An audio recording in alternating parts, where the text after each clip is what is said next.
Please welcome the President of the University of North Dakota, Dr. Robert Kelly. Well, good afternoon, everyone. I'm Bob Kelly, the President of UND, and we are here, and I'm welcoming you to catch the spirit.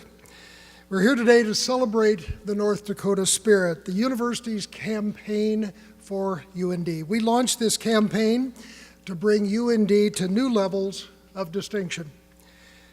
And thank you.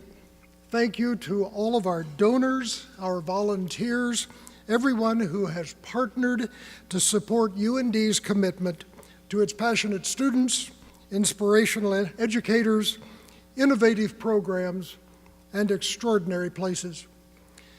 The University of North Dakota is committed to enhancing North Dakota through teaching, learning, research, scholarship, creative activities, and service to our state, our nation, and the world.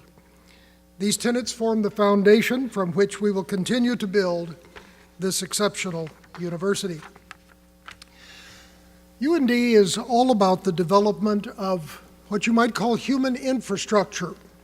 We value innovation, creativity in literature, music, visual and performing arts, history, sociology, philosophy, language, linguistics, as well as science, technology, engineering, and mathematics. All must be valued as parts of a vibrant intellectual environment here at the university. Every college and unit at UND is committed to a shared vision that will contribute to the growth of the state of North Dakota.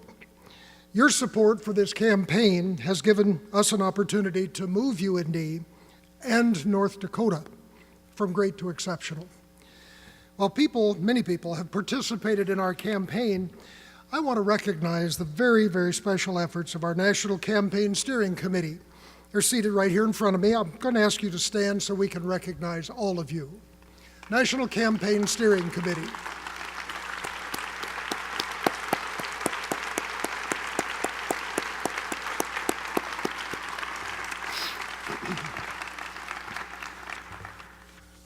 The hard work and the dedication of this group has resulted in a campaign that exceeded its original goal. Later in the program this afternoon, we'll reveal that grand total. Would also like to ask students to stand and be recognized. All of you students really are the inspiration for this campaign. You are the future of our community, our state, our world. You're the reason that we do all of these things, and indeed you are the reason for being for the entire University of North Dakota. I want to recognize a great student body, the students of North Dakota's University. Please stand, be recognized.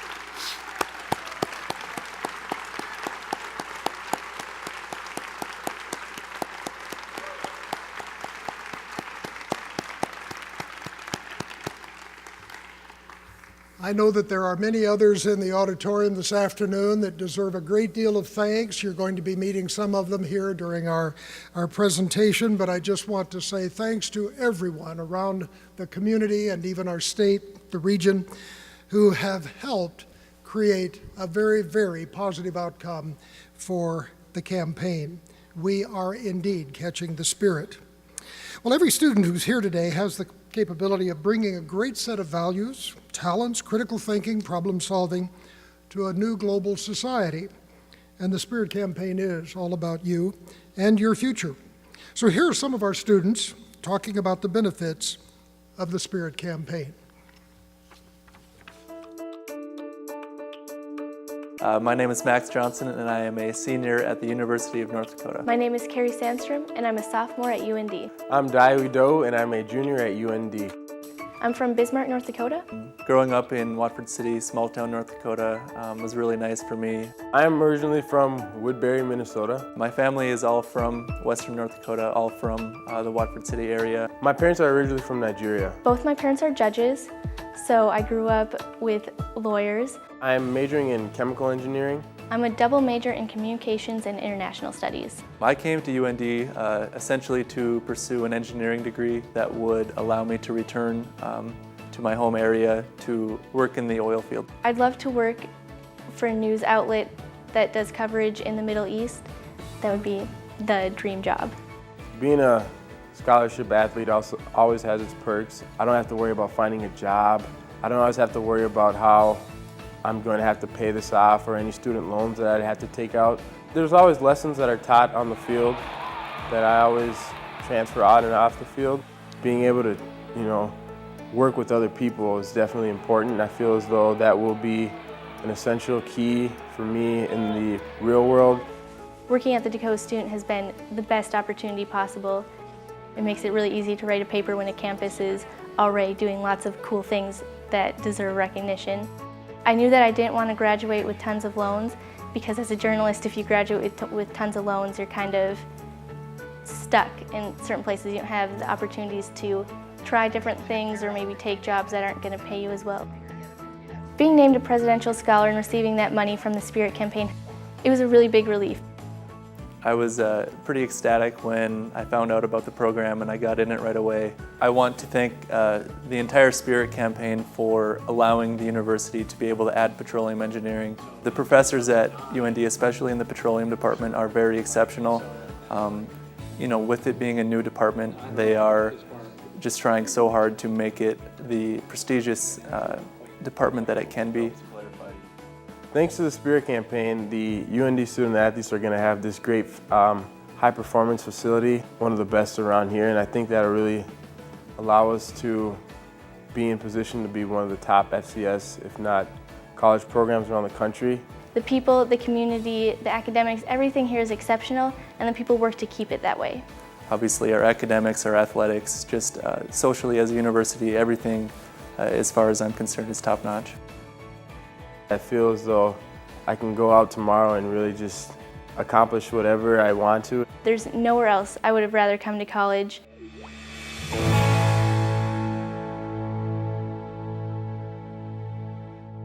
Please welcome the co-chairs of the University of North Dakota Spirit Campaign, B. John Barry and Linda Pankratz.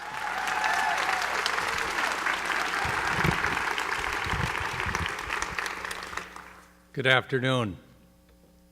What a pleasure it is for me and Linda to be here this afternoon to continue the celebration.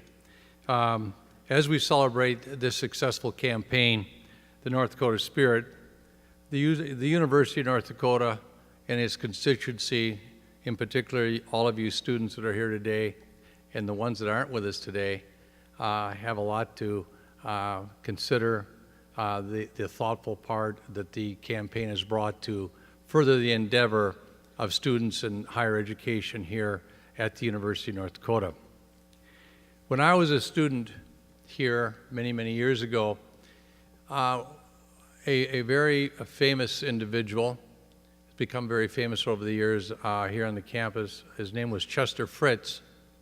He donated $1 million, which was really, in the 60s, 1960s, was just about an unheard amount of money to donate to just about anything, particularly here in the Midwest and in North Dakota. But Chester Fritz did that, and as we all know today, and you know, the Chester Fritz Library is here on our campus.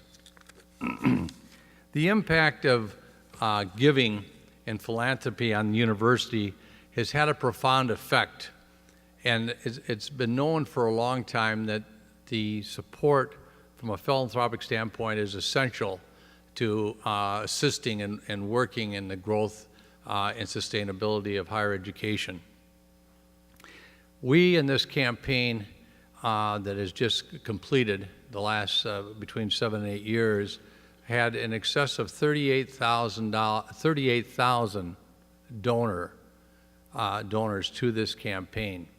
And just a significant, thank you, significant contribution. It further shows that the alums and the friends of the university know the importance of higher education and know the importance of what it does for our youth and our society to gain an education. And the University of North Dakota, it provides an exceptional education and has and will continue to do so. The very fact that we were able to accomplish and actually surpass the campaign goal of $300 million is just further evidence that there's a lot of heartfelt individuals that are interested in the well-being of the university and the well-being of its students.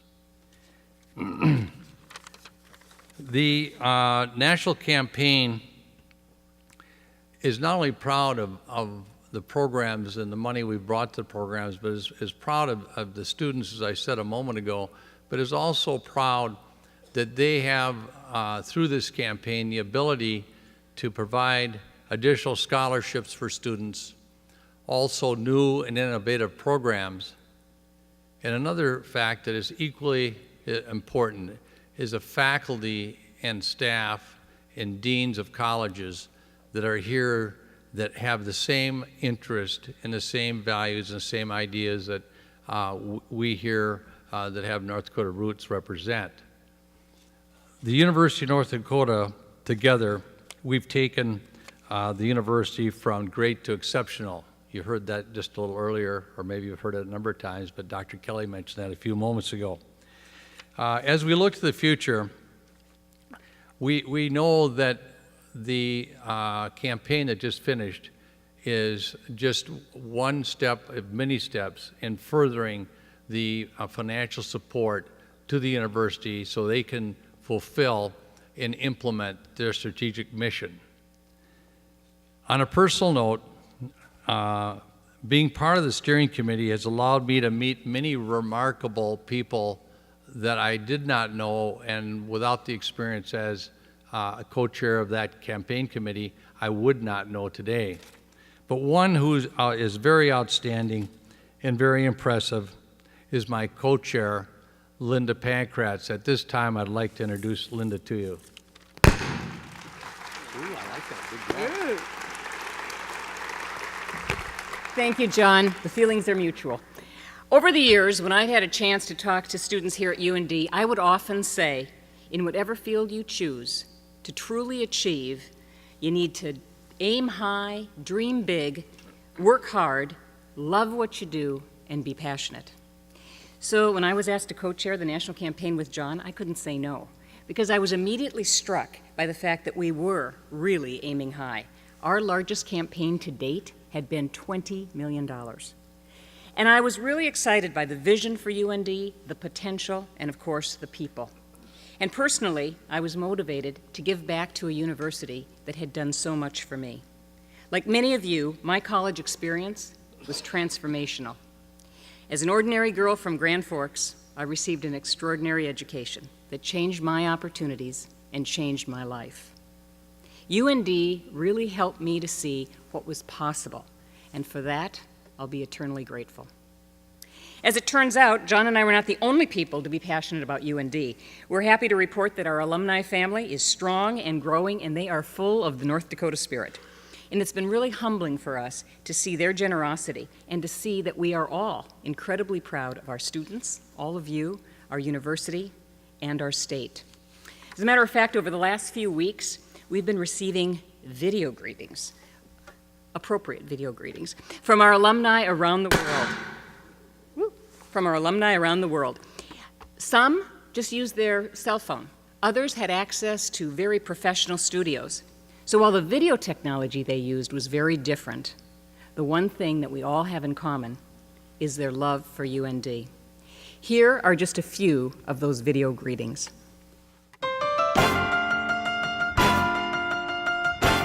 Hi, I'm Dave St. Peter, president of the Minnesota Twins. Welcome to Target Field.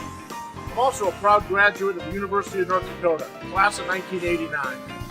Hi, I'm Erin Barney Eisenhart, proud 1999 graduate of the University of North Dakota. I now live in Omaha, Nebraska, and I have North Dakota spirit. 4 generations of O'Keefes have UND spirit. And we're the 5th! We green! Hi, I'm Marv Lyer. I graduated in 1982. I work at the University of North Dakota Television Center, and I've got UND spirit. May the farce be with you. I'm Jocelyn, and I'm Monique Lamrew, and we're proud alumni of the University of North Dakota. And we play for the U.S. Women's Olympic Hockey Team. Hello everyone, my name is Tim Tibisar, 1995 graduate of the University of North Dakota, currently the linebacker coach for the Chicago Bears, and I have North Dakota Spirit. Hi, Sean Lee here, University of North Dakota 2012. At my new job flying a glider on the North Shore of Oahu. My name's Danny Freund. I'm a UND graduate, current assistant football coach with UND football, and I've got UND Spirit! I'm Victor Correa. I graduated from UND in 2012, and I've got UND Spirit. I'm Che Genoway, proud UND alum and current professional hockey player. I have North Dakota Spirit. Hi, I'm Shauna. I'm a professional photographer and a 2005 graduate of UND. I have ND Spirit. I'm Kelby Klosterman, a former scholar athlete and All-American quarterback and very proud 2003 graduate of UND. I have UND Spirit. Hi, I'm Dale Lennon, a proud UND alum. For 24 years I was associated with the university. First as a student athlete, then as an assistant coach, then in 1999 I became your head coach. Let it be known, I still bleed green, and I still own the farm.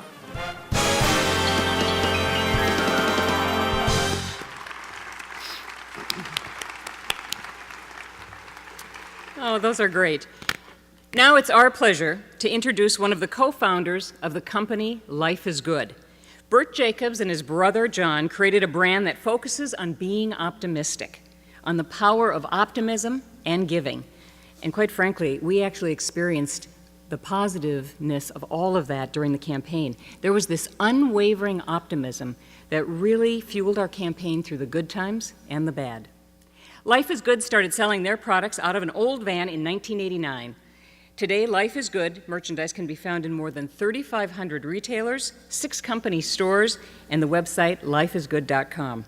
And the company donates 10% of their net profits to kids in need of help. As a matter of fact, to date, they have raised almost $10 million to support kids in need. Very impressive. We're very fortunate to have Bert join us today to spread his message of optimism combined with his passion for business. Please give a warm North Dakota welcome to Life is Good co-founder, Bert Jacobs.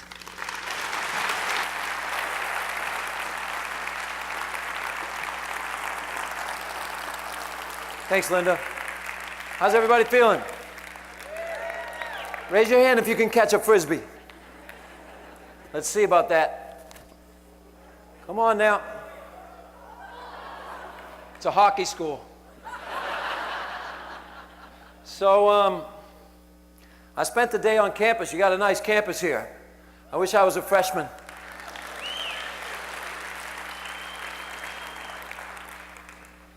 I'm going to talk with you for about 30 minutes or so. I'm going to focus on optimism.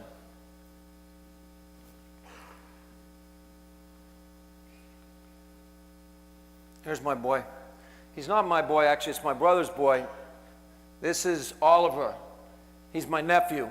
And about a week ago, I called up my brother, and I said, hey, I want to take Oliver out for a peanut butter and jelly sandwich. She said, okay, what time are you going to get him? I'll be around noon. I showed up around 1. I got him, and where do you want to go? I don't know. I said, well, let's go out to the park. So we live in downtown Boston. We go out to the park, and Oliver and I, we packed a bag lunch, we sit down, we start having a sandwich. And Oliver starts pointing at this elderly woman who's off to the side, who candidly looked like she was homeless to me. And he said, why is she alone? And I said, I don't know. You know, let's just enjoy our lunch. So Oliver listened to me for a minute, then he jumped off his seat, walked right up to her, and he said, why are you alone? I go, here we go, right? So the woman looks at Oliver and says, I'm just having my lunch. And he said, well, why don't you come over and have your lunch with us? So she says, how old are you? And Oliver says, guess. And she says, I think you're 4. Nope, I'm 3. Then he looks at her, he says, how old are you? And I'm just eavesdropping, and she says, guess. Now Ollie looks at me, looks back at her, thinks carefully, back at me, back at her. 1 million?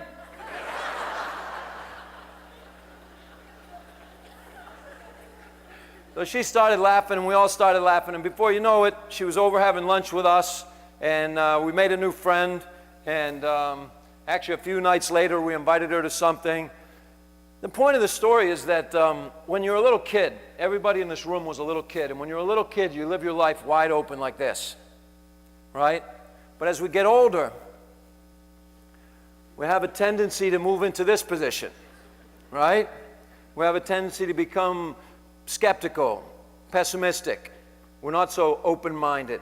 We're a little more judgmental. Kids are the greatest optimists in the world.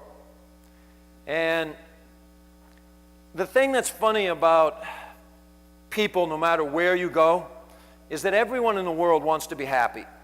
It's the one thing. Everybody in this room is different, all from different backgrounds, right? But anywhere you go, everybody wants to be happy, okay? People think that different things will make them happy. Many think that having things will make them happy. But the statistics clearly show that people who have a lot of money aren't necessarily happier than people who don't have a lot of money. So having things or having some level of success doesn't really make you happy. Another thing that people get a misconception about is being in a certain place.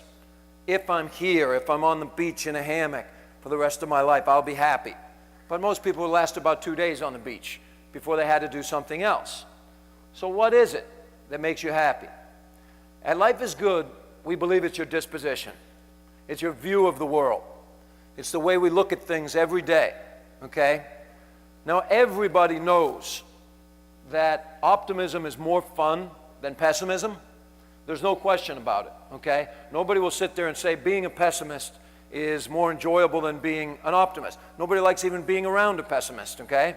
So nobody argues about that. Optimism is more fun than pessimism. If you ask me, that's enough reason. I'm kind of done right there, right? But that's not all.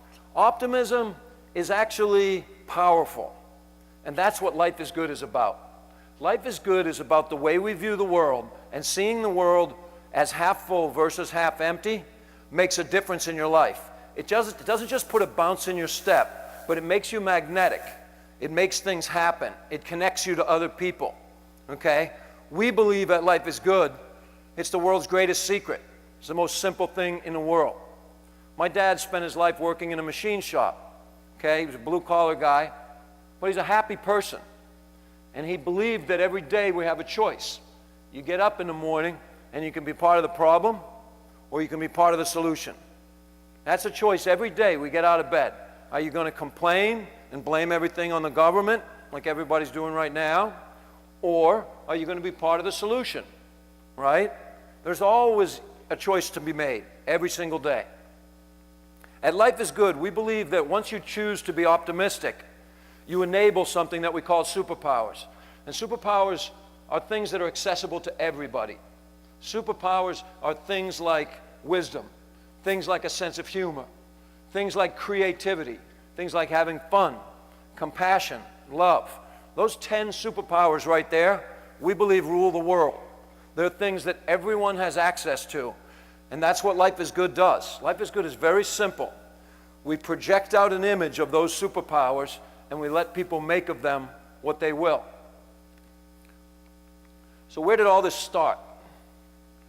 Well, before I get to where it all started, sometimes people think that Life is Good is some kind of crazy happy cult. We're not a crazy happy cult. We have good days and bad days like anybody else. We had normal upbringings. We're not this group of people that is just always happy 24/7. My brother is my business partner. We fight every day just like any brothers.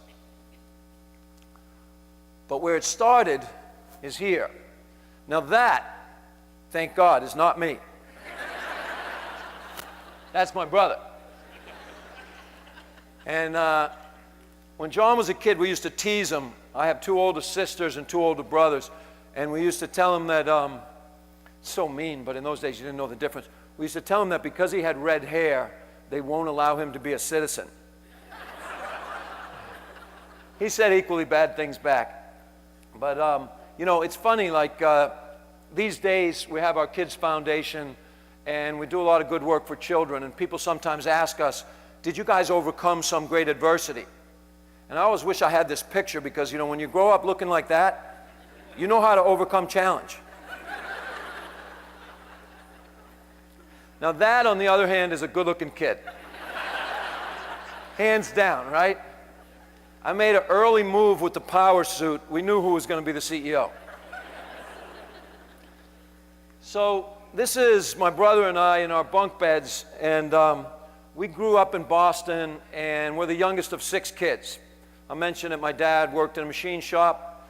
He had a good job. It didn't pay a lot of money, but he had a good job, and all of us shared bunk beds like this. And it's funny, if you visit my parents today, you'll see bookcases and bookcases filled with photos of my older brothers and sisters.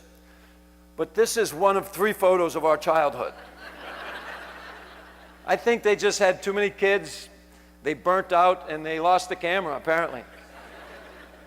And my brother, if you meet him, he's a little out there. And in this photo is the answer, because if you look at the radiator, you can see he's been snacking on the lead paint.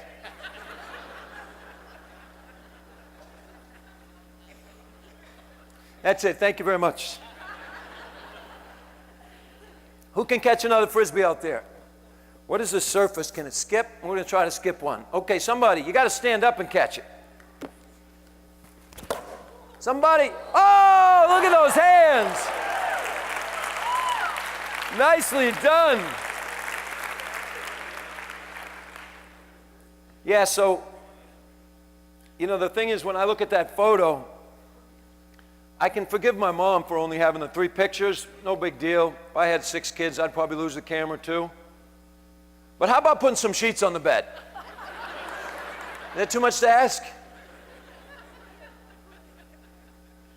So this is my mom, and my mom was a huge influence and an inspiration for starting Life is Good.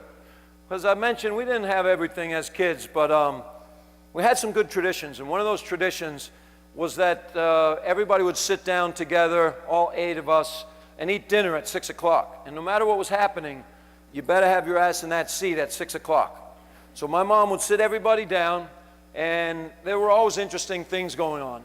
Sometimes there were police cruisers outside for one of my brothers. They never did anything terrible, but they got in some trouble.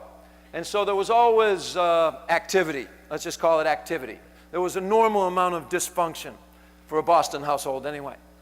And my mom would sit everybody down, and no matter what was happening, she started dinner by saying something that really influenced Life is Good.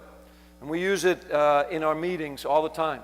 She'd look around the table and she said, "Tell me something good that happened today." And as simple as that sounds, it would change the room. No matter what was going on, no matter what difficulty we were facing, somebody would tell a simple story, something that happened that day, and it would gain momentum and it would lead to something else. So she changed the atmosphere, and it really influenced us, and we talked about that a lot later when we started selling t-shirts. So armed with some good advice from Mom and no money and no business acumen, in 1989 we went out in the streets in Boston and we started designing t-shirts and selling them. So this is a picture from 1989 in South Boston, and it's St. Patrick's Day, which is a big day in the city, and that's what we did. When there wasn't a parade, we just sold to foot traffic coming and going from work, maybe in the financial district or over in Harvard Square, or sometimes Faneuil Hall. We would sell to tourists that were coming and going from downtown. And after about a year, we made our first investment, and we bought an old van. And we called the van the Enterprise, and we told each other we would boldly go where no t-shirt guy has gone before. And we got in the van and we started doing road trips, and we traveled for 5.5 years in that van, and we slept in that van and up and down the East Coast. And we'd fill the van with one t-shirt, one style that worked a little in the street, and we'd sell them door to door in college dormitories. And you know, these days, now that the business has grown, people will look at us and say, "Today life is good," but we saw pictures of you guys in the old van, life was not so good. And we always say, you missed the point, because when we were sleeping in that van, life was good. Life was good because of our disposition, because of our view of the world. Life was good because we were grateful to have a chance. We were grateful to visit colleges all down the East Coast, would have liked to have gone all over America and just visit places. You know, we'd have fun on campus like I did today and just kind of enjoy it, look around. And then we had a chance, because it's America, you can't do it everywhere in the world, to take a crack, you know, take a swing at the ball and see if you can start a business. So we were excited about it. Even in the worst days, life was good. While we were traveling, somewhere in the 5th year, we had a conversation about the media.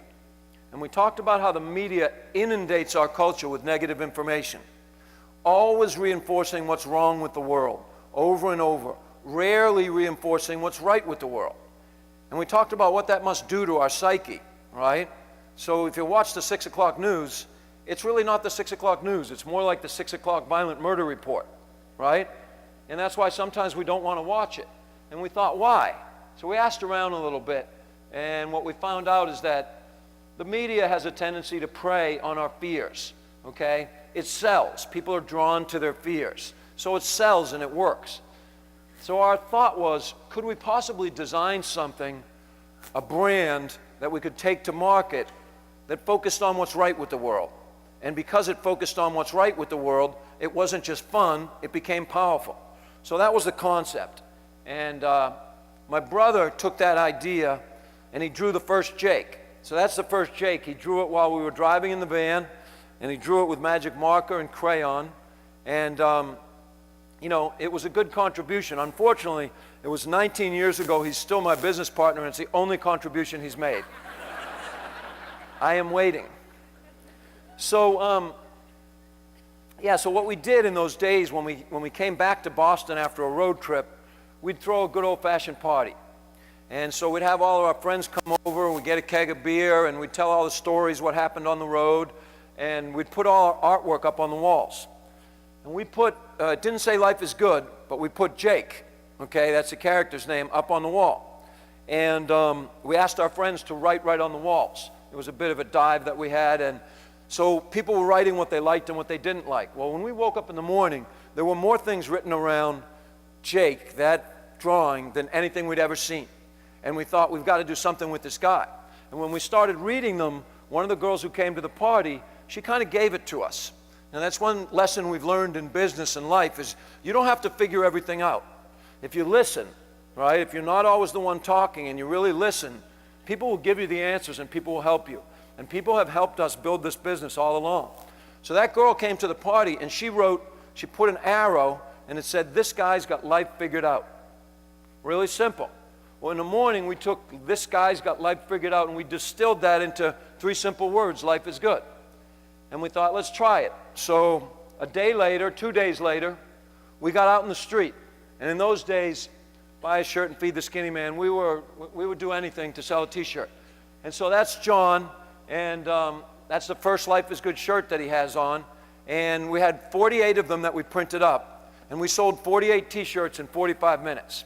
That's faster than a t-shirt a minute. So we had been selling t-shirts for 5.5 years. We never saw anything like this. And it scared us. I mean, we looked at each other and we said, this is it. So people always say, when did you know? You know, when did you know you had something that could go? We knew right away. We just had no idea what to do with it. No idea. It was so scary and exciting at the same time.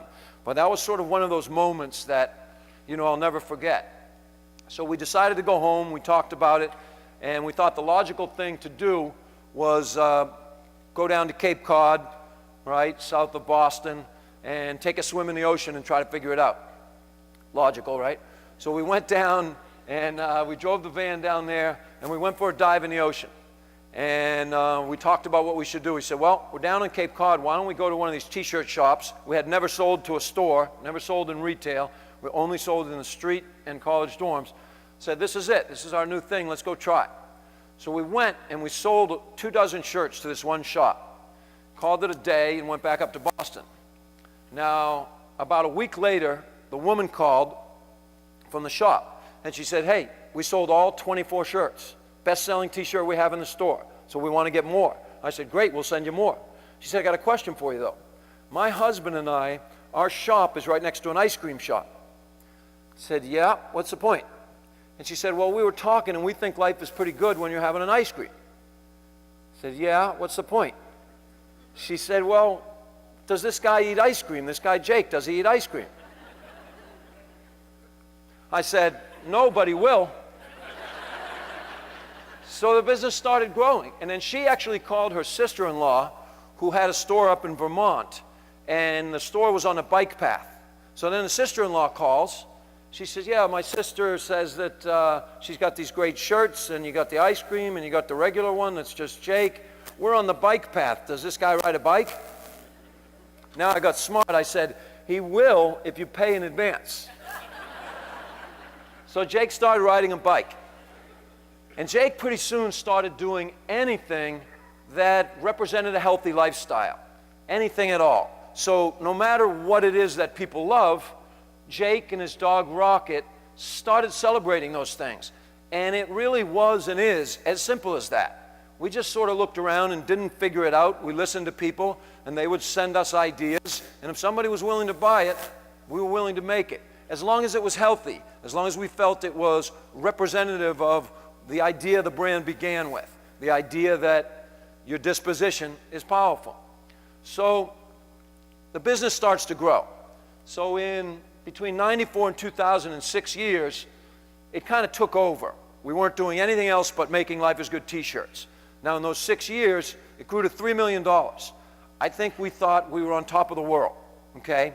At $3 million, we had a visit from some consultants. And the consultants told us that the business is not sustainable unless we begin to advertise. It's remarkable that you haven't advertised in 6 years, but it won't continue unless you advertise. Okay, so we put a budget together, and we were going to spend some money on advertising. Then something very unexpected happened. What happened was, sorry, went the wrong way. I'm technically challenged. What happened was we started getting letters, and a lot of them were from families or from children. And I'm going to read a letter. That's one of my favorites, because this changed the course of our life, and this changed the course of the business. A lot of people ask us, you know, did something happen to us that we started working with children? The thing that happened to us is we started getting a lot of mail like this. Dear Bert and John, my name is Charlie. I have a brother, Scotty, and we are 10. We both have extra challenges in the world, but at the end of the day, we still have each other. We were both born early and weighed only 1 pound, so we had a lot of growing to do. When I was born, I had my leg amputated. Scotty is blind. Me and Scotty have all of your shirts with the things we like doing best. But if you ask us what we do best and what makes us happy and laugh the most, it's just being together. I now know that Scott has more challenges than I do.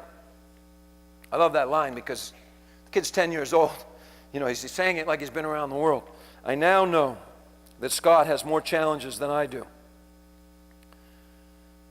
But he says and does things that make me laugh and forget feeling bad. I don't know how to describe it other than to say that I love him. So here's the part where when you get a letter like this, you kind of think that they're going to ask something. You know, they're going to ask, can you send us some money, or can you help us with this or that? The kid doesn't ask anything. He finishes the letter with this.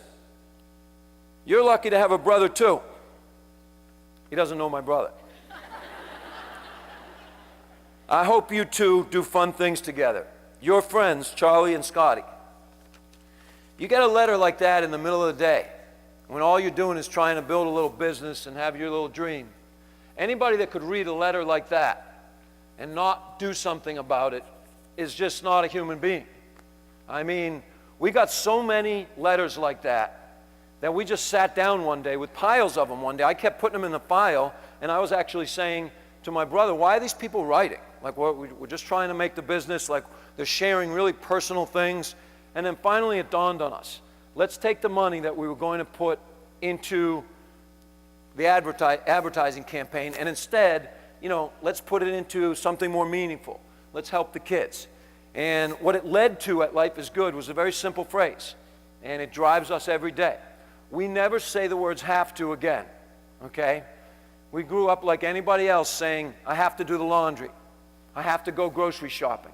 You have to go to class. You know what? You don't have to go to class. You get to go to class. You don't have to donate if you have a little extra money to this beautiful university. You get to donate. That's the way life is. When you see a kid who has to do the laundry like this, you never feel bad doing the laundry like this again, okay? When you see a kid who can't, when you look at a kid who can't see, you're never going to complain about grocery shopping because you get to see the labels. So everything is relative, everything in the world. And so for us, it started changing everything we do.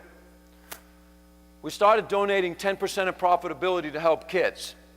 And the remarkable thing about that is that it drew organizations and people through the years that we never would have been associated with.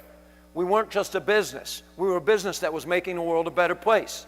It's a picture of Jack Johnson. And I put it up there because we spent half a week with him a couple weeks ago. One of the hottest artists in the world right now. He spent the last 4 years of his life not touring, not making new albums, because he had little kids and wanted to spend time with them in Hawaii, and he wanted to surf. So I'd call his manager every year, because we have a big music festival, and the festival raises money for our kids' foundation. Every year I would call, and he'd say, he's just spending time with his family. I'd say, all right, well, let me know when he's not. So this year he called, said he's going to launch an album, and he said the first festival he's going to play is the Life is Good Festival. Jack Johnson showed up, and now we have this business that can raise $1 million at a single event.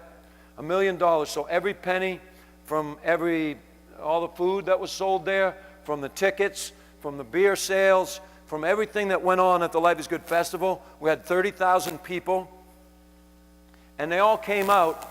Yes, they love the music. Yes, they love the great time. But they know that it's helping kids that really need it. At the festivals, we have ridiculous signs like this, and we put them up just to kind of crack people up. So I went and hid behind a bush, and I was watching people because I wanted to see what the reaction. We had about 10 signs, so I wanted to see what the reaction was and which ones we keep next year. So I hid behind the bush and I watched. And in Boston, everybody's too smart for their own good. They all have 5 PhDs, don't know what to do with them, right? So the families would come up and they'd read the sign. Most of them would crack up, great. But every 4th or 5th family, I swear, would walk up like this, read the sign, and then go.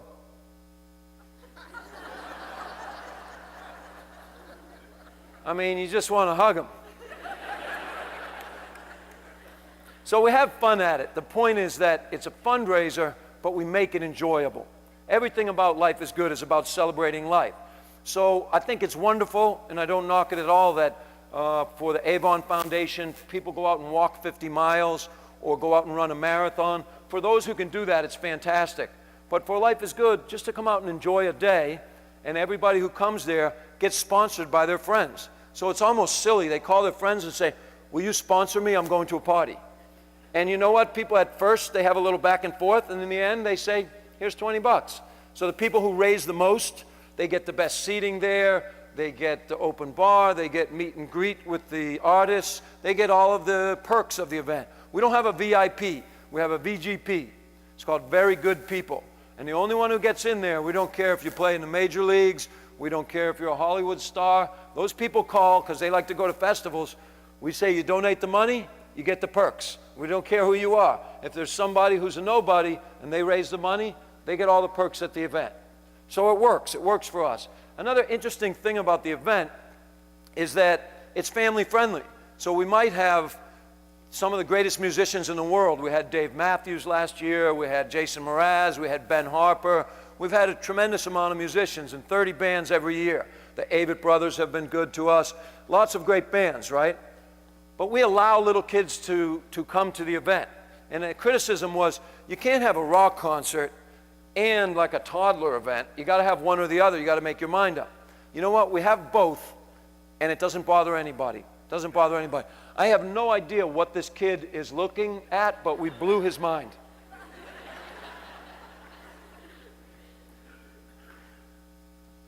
Anybody know what that logo is? It's a new business that was launched not long ago. It's called Boycott. Buycott is an app. This is where the world has gone, okay? Buycott, and it's good. It's great for business. It's great for capitalism. It's great for humanity. The world has gone to a place where we communicate to each other digitally, really fast, okay? And we tell each other what we like and what we don't like.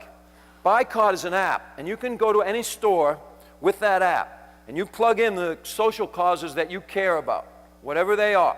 Let's say you're very concerned about the environment. You plug that in, okay? When you go shopping, you might be buying a jar of something, or you might be buying a t-shirt. Buycott will tell you whether they have sound environmental practices or not so good, right? So it's up to you whether you buy it or not. But the point is that people are voting with their dollars. Consumers are taking over. Forever, the sellers of products were in control, but the buyers of products have taken control.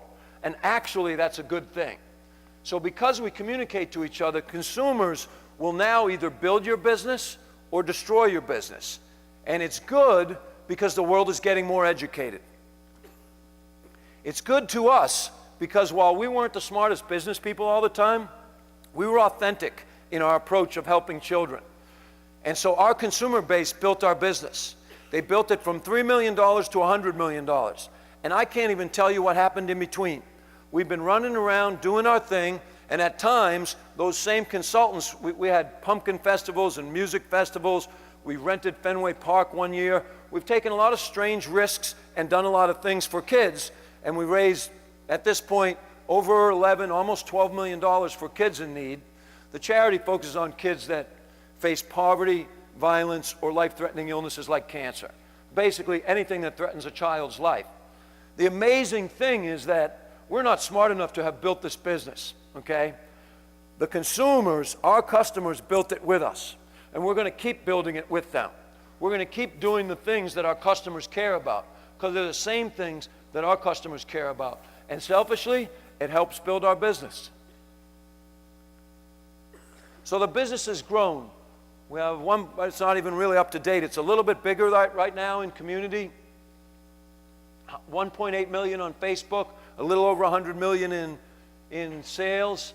It's at a point where the community is sort of beyond us, and the community gives us so many ideas that help to grow the business, and so many of them are now having their own celebrations and parties. Many of them have birthday parties for kids at home, and instead of everybody coming to that home and giving a $10 gift, right, of some junk that they don't want in the house, instead they ask the parents to donate the $10. Well, 8 kids come to that party. They send us $80 in the mail and a picture of their party. It's unbelievable. I mean, we're at the point where there's money coming in for kids that need it, and we didn't even design or initiate the events. So we're going to plug in, and we're going to allow people. The motto of the brand is do what you like and like what you do. We think our fundraising platform is enabling people to do what they like. So if somebody would like to play more piano and they don't, we want them to send a note to their friends and say, my goal is to play, 100 hours of piano over the next 6 months or a year. If I reach my goal, will you give me $10? Whatever it is. And we're beginning to do it, and people are beginning to respond to it. We're just getting started, in our opinion. We think that this organization can grow far beyond where it is today.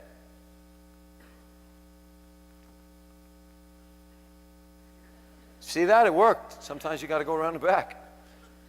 So what we're doing is moving outside of clothing now. We're at a stage where we're partnering with some multi-billion-dollar organizations, and everybody thinks the multi-billion-dollar guys are the bad guys. No, they aren't. They're the guys with resources, okay? We believe in capitalism. We believe that the strongest businesses out there are the businesses to work with, the market leaders, because everyone is going to have to get up with the program, which is the fact that you can't build a business on your own. You cannot build it on your own. You need your customers to build your business, and the customers are knowledgeable today. So these big guys are interested. The first deal we put together is Hallmark. It's a $5.5 billion company. I sent a blind email without any knowledge, a total cold call to Dave and Dan Hall, third-generation owners of Hallmark. Hi, my name's Bert. My brother and I make t-shirts. This is our business. Are you interested in partnering with us? I'm no joke. It was almost like that. Dave Hall responded in 2 days. We like what you guys do. We see what you're doing out there. Let's make some greeting cards. So within 30 days, we're in Kansas City with them, sat down, put a deal together. Bring in the attorneys, write something up. Now everything we ever put on a t-shirt is a greeting card. It's selling really well out there, and guess what the best part is? 10% of profitability from anything we do goes directly to kids that need it. Bam. You know how long it would take us to learn the greeting cards? It took us 19 years to learn t-shirts, right? To get pretty good at it, right? Now my brother's not as sharp as he was at the beginning. Greeting cards probably take us 25, but we're in business in 1 year. And the message is the message. It's not about us. The second deal we did was with Smuckers. Smuckers from Ohio. Public, but also kind of family run. Mark Smuckers, 5th generation, right? 5th generation. Really great people, really great brand, good family values. A lot of people don't know this, but Smuckers is the largest producer of coffee in America. Gourmet coffee we made with them. So Life is Good gourmet coffee is for sale at grocery stores everywhere. Guess what's the best part? It's selling really well, and 10% of the profitability that we receive goes directly to kids who need it. We did another deal with a company called Planet Dog, and we're looking at a lot of different industries. We actually think our little business can be a multi-billion-dollar global company itself that saves children's lives everywhere in the world.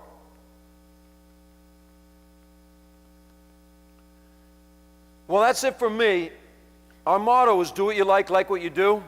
I saw that alive and well on this campus today. It's a gorgeous campus. I can't wait to get to the hockey game tonight.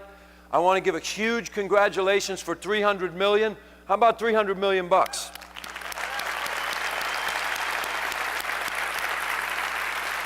I feel a great kinship with the school because I think it's a school filled with optimists. I think the future is incredible. My forecast for this campus is mostly sunny. These Frisbees retail for $20, but you notice I signed them, so now they're valued at $10. Who's going to catch one? Somebody. Nicely done. Somebody. Who else? All the way up back. Come on now. It's a pleasure to be here. Hope to see you at the hockey game. Thank you.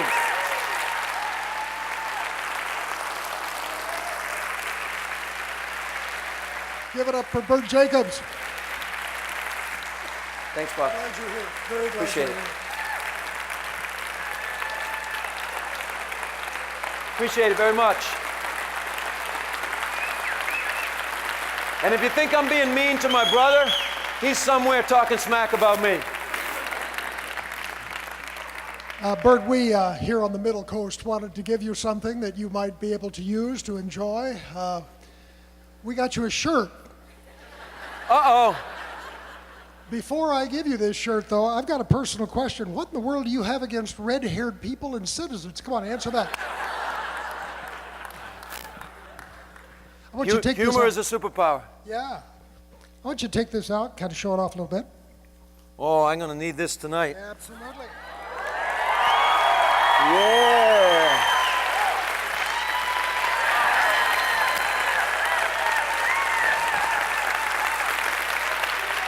Me, your starting defenseman tonight.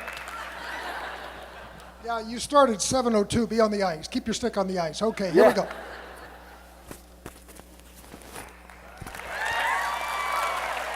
Face off. Thank you.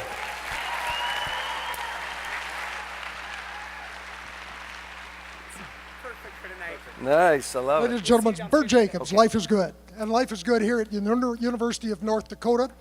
Part of the joy that I have is getting to work with a great group of people. I work with great vice presidents, a great provost, we've got great students, and we've got a great Alumni Association and Foundation Director, our CEO, Tim O'Keefe.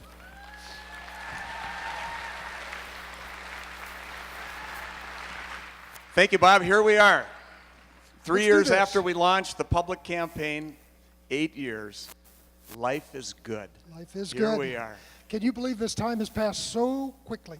It's just been amazing. I really can't. It's been a wonderful 8 years. We're celebrating our donors this weekend. And at the end of the day, what donors are inspired by, Bob, as you know, so much are students. And that's why I think it's so appropriate as we're ending this celebration today. We're going to give some money away to some student recipients, $5,000 that will go to a student organization in 5 $1,000 scholarships. Now, these are worth more than those Frisbees. Yeah, they sure are. So we're a little bit better than Reader's Digest and Price Waterhouse. We're going to another level of governance over this whole process. We're going to have one of our accounting majors from the College of Business and Public Administration at the University of North Dakota, Adam Heine, bring out the ticket drum here, and Adam's going to oversee this process for us. Adam? I want you to notice this man's sartorial splendor, school colors, the real school colors. So your tickets are either pink or they're green. And we're going to start with the pink tickets, which are $5,000 to go to a student organization. And any of you can win one of the eligible student organizations, which is pretty broad. I think, President Kelly, there's 250 some student organizations on campus. So get your pink tickets out. President Kelly, if you would do the honors. How many you want? 3? Just one. Just one. Here we go. Just one. Do I get to read the number? You read the number. Because I can't. There it is. 644421. Come on, check it out. Quick, quick, quick. 644421. We're looking. Somebody got it? You have to be present to win. You have to be present to win. I think it's mine. She's digging. 644421. Or 644. Well, we're going to give the winner 30 seconds to get up here on stage and come right over here. You better dig fast. How big a purse is that? Going, going, go on. We're going to try another one here. 644236. All right. I hear applause, Bob, but I don't see a winner out there. I think we've got maybe 30 seconds for him to get up here. 30 right seconds. Over here. Is there? Oh, there he is. Here we go. Come on up. We'll have Adam check out, that is, the winning number, make sure that it matches up. Now, we're not going to find out. Tommy Van Norman. How are you, Tommy? Joining us here. Let's check out the ticket. Now, you can see we're going to fill this in when we go backstage. And what's your name? Morgan Murphy. Morgan Murphy. Good Irish lad. We like that. So, President Kelly, Adam, have you checked it out? You've confirmed the number. Well, Morgan, congratulations. You can go backstage with Tommy and figure out what student organization you're going to. We'll bring you back a little bit later, okay? So how about, Bob, now let's give away some scholarships. What do you say? How about 3 of them? 3 pink tickets. So let's pick 3 green tickets. 3 green tickets. Get your green tickets out. Green tickets. Now, are the older audience over here eligible for that too, President Kelly? Only if they've got tickets. Only if they've got tickets. There is hope. And the 3 first tickets. one. First green ticket, 044053. 044053. Must be present to win. Check it out. 044053. Let's do another one. All right, here we go on another one. 044072. Oh. He got up fast. You heard the 30-second rule too, didn't you? There you go. Right up here. Go ahead. Let's announce another one while he's coming up. Here we go. 044246. 044. Whoa, we're on a roll. 246. Come on over. How are you? Congratulations. Okay, and here's the third one, 044 192. 044 192. Here we go. All right. Adam, you want to check these numbers out?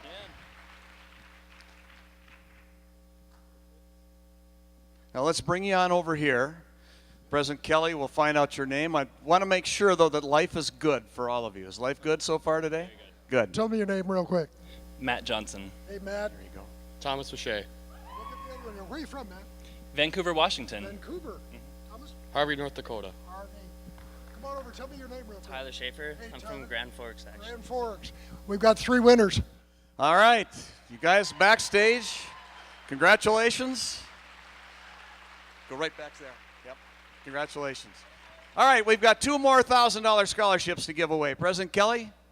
2 more green ones. Green tickets.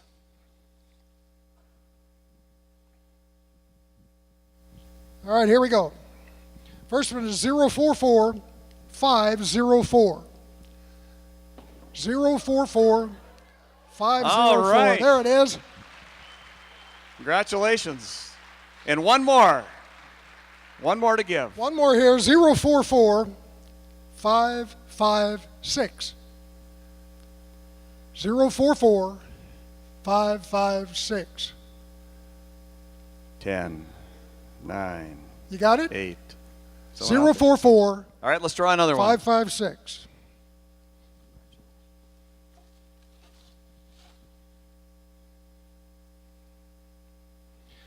Zero 44 115. Hey, down here. Very right good. in front. That was convenient. Adam, are you confirming these numbers? So far, so good. Go ahead and let the president know who you Come on are. over and let us know who you are. There you go. Madison Gamer. Hey, Madison, where are you from? Fargo. Fargo. Welcome. Come on over and let's get your name. I'm Abigail Sheldon, and I'm from St. Paul, Minnesota. Hey, congratulations to you both. Congratulations. Backstage right here.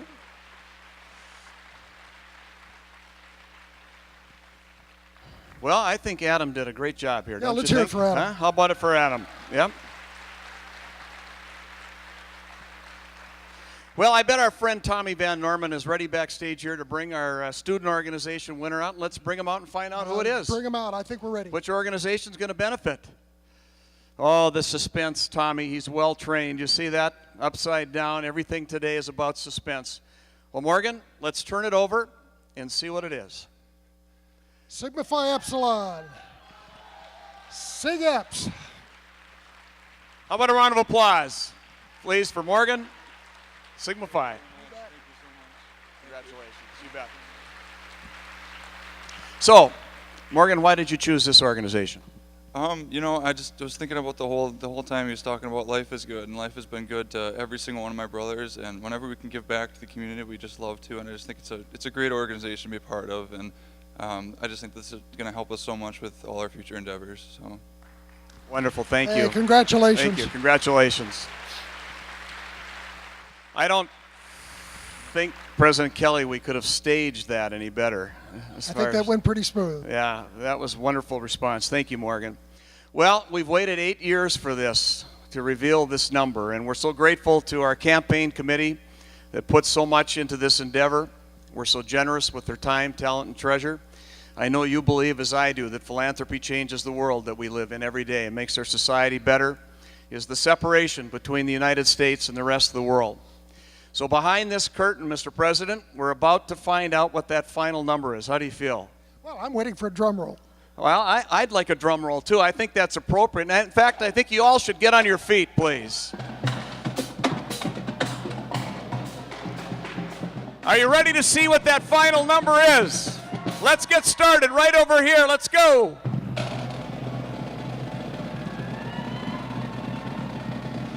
$324,128,018.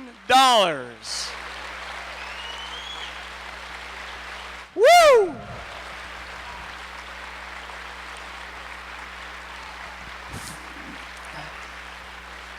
Mr. President, Congratulations. Congratulations for an exceptional UND.